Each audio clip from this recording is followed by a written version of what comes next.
Hello and welcome to our update about everything happening at the upcoming council meeting this Thursday, the 21st of September. So I'm putting up a Mayoral Minute in regards to some matters that I've observed in relation to how some aspects of our community, councillors and council officers, are interacting. I think there's things we can do to improve an understanding of what the role of each of those groups are, both community, councillors and council officers. And essentially we've got to understand that the relationship, particularly between a councillor and a council officer, is quite complex. It's governed by the Local Government Act. And I think there's a role here that we can help to educate our community a bit about what that relationship is. And importantly as well, there's certain things that councillors should be looking after and certain things our council officers should be looking after.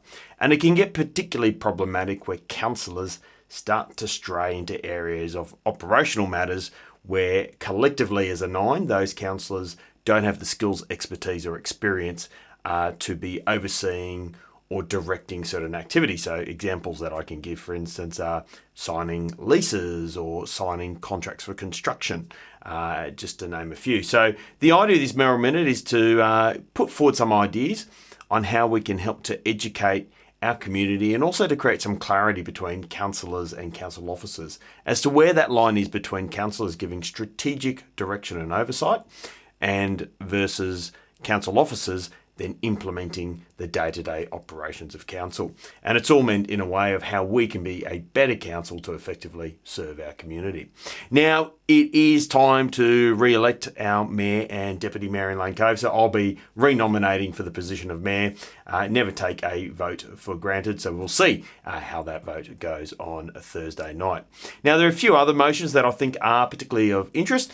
It's proposed that we adopt our revised development control plan. So these are the local characteristics we want to see in new developments and renovated buildings, and we've got a high focus on new sustainability initiatives in this revised development control plan should it be adopted by council.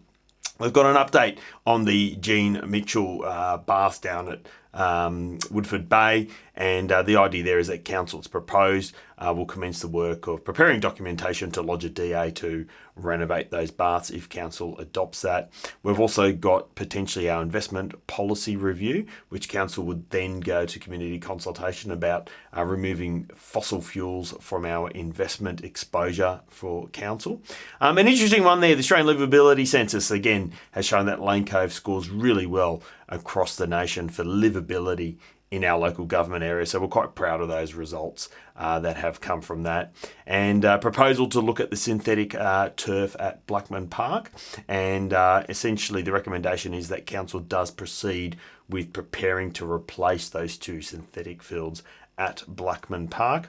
And also a few other things, a ward boundary change. So once again, we've got an obligation that we can't have too much discrepancy between the various wards across our local government area. So unfortunately, that means more residents in West Ward will be moving over to Central Ward. I'll still represent those residents regardless of what ward you are in, but that changes that we must fulfill under the boundaries rules. So there you are. So there's a long list of things before this meeting, as always. And if you've got any questions, please send me an email or join our weekly community Zoom.